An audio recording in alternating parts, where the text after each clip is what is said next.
ngasi thasi numit lamda ge roiba tha ngasi numit hayeng na sajibugi nong panba sigumba sajibugi nong panba numit sida ekhoi gi IDP sing mafam kaya dagi lanjilaktana mafam sida Ningthoukhong Mangol Ngambi College da laibiriba punamak sida ekhoi gi ikai khumna jaraba Honorable Minister Oibiramba ex-minister Sri Konthokjam Govinda Singagi Pautak Makada Koigi Mangongabi College Sibu Koigi Salai Biriba Amadi Seba Tobiriba Volunteer Camp Committee Goloina Rai Haraga Hayengi Noma Panba Sajibugi Cheiraonaba Sigi Damakta Ngamjaba Kharadang Koigi Imung Samaga Marida Angamba Paisagi Khudon Khara Pibani Hayeng Sida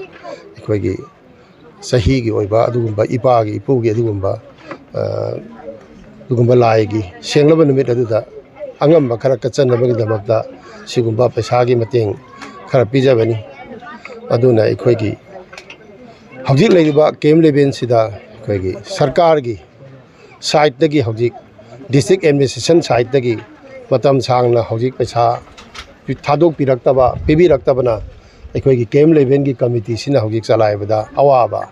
IDP singsi ki ningma thungba ngamdaba kaya ama so ekhoi mayoknari aduna ikai khumna jaraba ekhoi gi Bharat Sarkar amadi Manipur Sarkar gi thauda pubiriba ekhoi gi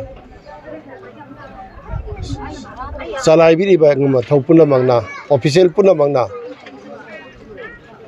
Myanmar da Thailand da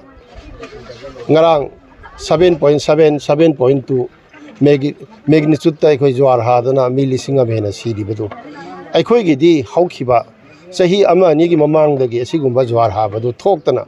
ekhoi gi si hingna siraba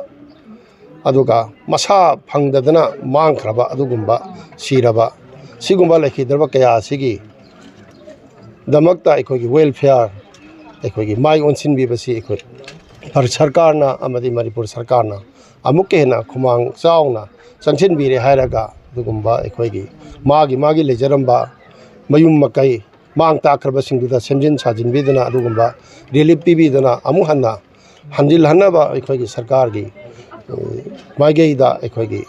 Camp Leven Committee, Maigada Gamati, Equagi, Lamdam Sigi, Volunteer, Punamaki Maigadi, Equai, Hanana Sakarda up in Tawjadi.